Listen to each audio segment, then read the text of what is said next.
पाकिस्तान इन दिनों कई मार एक साथ झेल रहा है। अब जो खबर निकलकर सामने आ रही है उसके मुताबिक पाकिस्तान के परमाणु संयंत्र में लीक हो रही है। हालांकि हम इस खबर की पुष्टि तो नहीं कर रहे हैं, लेकिन जिस तरीके से पाकिस्तान में हंगामा मचा हुआ है वह बताता है कि पाकिस्तान भारी तबाही में घिरा हुआ है। अगर परमाणु संयंत्र में लीकेज की घटना हो जाती है तो उसे कितनी तबाही मचेगी। चुपके चुपके एक विमान पाकिस्तान पहुंचा है। आखिर क्या है पूरा मामला, इस खबर से जुड़ी पूरी जानकारी देखिए इस खास रिपोर्ट।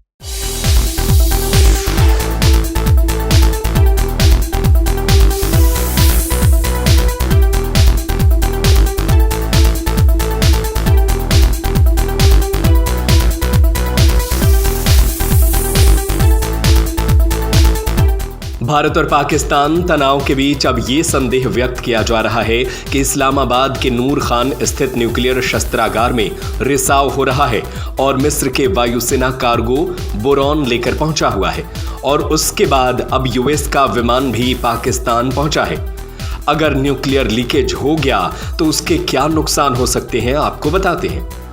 दरअसल विमान की लैंडिंग के बाद और पीएम मोदी के कल रात यानी 12 मई को देश के नाम संबोधन में पाकिस्तान को परमाणु धमकी न देने की चेतावनी के बाद से सोशल मीडिया पर अटकलें तेज हो गई हैं कि पाकिस्तान के परमाणु संयंत्र में लीकेज है।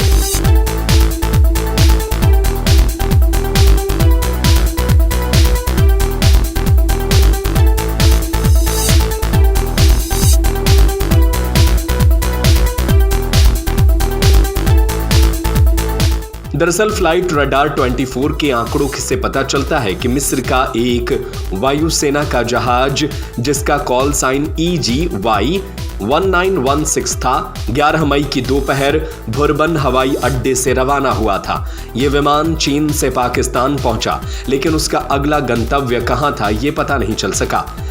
लेकिन सोशल मीडिया पर उपग्रह चित्रों की बाढ़ से अफवाहों को हवा मिल रही है।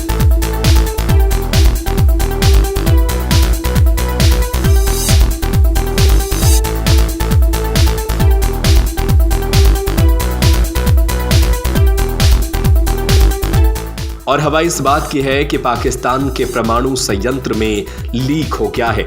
आपको बता दें कि भारतीय वायुसेना और भारतीय जवानों की तरफ से यह साफ कर दिया गया है कि परमाणु संयंत्र पर कोई हमला नहीं किया गया है। भारत ने पाकिस्तान के नूर खान एयरबेस पर हमला किया था, जबकि परमाणु संयंत्र पर कोई हमला नहीं किया गया था।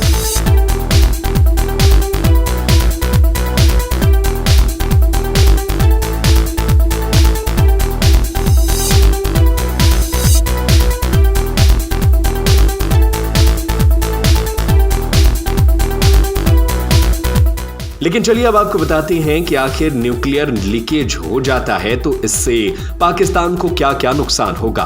पहला, हानिकारक रेडिएशन का खतरा बढ़ जाएगा। रेडियो एक्टिव पदार्थों या न्यूक्लियर रिसाव से रेडिएशन का खतरा बढ़ जाता है, जिससे कैंसर, आनुवांशिक परिवर्तन और अन्य कई बीमारियां हो सकती हैं। दूसरा, पर्यावरण प्रदूषण। रेडियो एक्टिव पदार्थ पर्यावरण में फैलकर मिट्टी, पानी और हवा को प्रदूषित कर सकते हैं। तीसरा, जल प्रदूषण। रेडियो एक्टिव पदार्थ जल स्रोतों में मिलकर जल प्रदूषण का कारण बन सकते हैं। चौथा, भोजन श्रृंखला में प्रभाव। रेडियो एक्टिव पदार्थ खाने से लेकर जमीन तक में प्रवेश कर सकते हैं और मानव स्वास्थ्य पर नकारात्मक प्रभाव पड़ सकता है। आर्थिक नुकसान।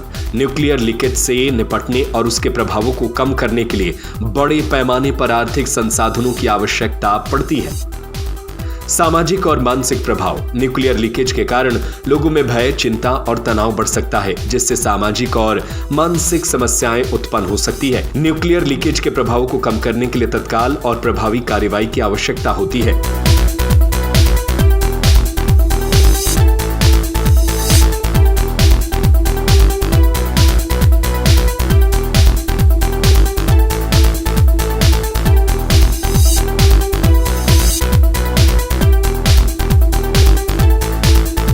चलिए आपको बताते हैं कि आखिर न्यूक्लियर लीकेज को रोका कैसे जा सकता है। न्यूक्लियर लीकेज को रोकने के लिए बोरॉन का उपयोग किया जाता है, जिससे न्यूक्लियर लीकेज रेडिएशन के नुकसान को रोकने में मदद मिलती है, क्योंकि यह न्यूट्रॉन को अवशोषित करने में सक्षम होता है। बोरॉन के गुणों के कारण न्यूट्रॉन अवशोषण बोरॉन न्यूट्रॉन को अवशोषित करता है, जिससे विकिरण के प्रभाव को कम किया जा सकता है। शील्डिंग बोरॉन युक्त सामग्री का उपयोग शील्डिंग में किया जा सकता है ताकि लीकेज रोका जा सके। नियंत्रण बोरॉन का उपयोग न्यूक्लियर रिएक्टरों में नियंत्रण छड़ों में किया जाता है ताकि न्यूट्रॉन की संख्या को नियंत्रित किया जा सके। बोरॉन के इन गुणों के कारण इसका उपयोग न्यूक्लियर लीकेज रेडिएशन के नुकसान को रोकने में किया जाता है। हालांकि हम और हमारा चैनल इस बात का दावा नहीं करते हैं कि पाकिस्तान के न्यूक्लियर साइट में लीकेज हुआ ही है, लेकिन जिस तरीके से वहां परिस्थितियां बदल रही हैं उससे शक जाहिर किया जा रहा है। वैसे इस खबर को लेकर आपकी क्या राय है, हमें अपनी राय कमेंट करके जरूर बताएं।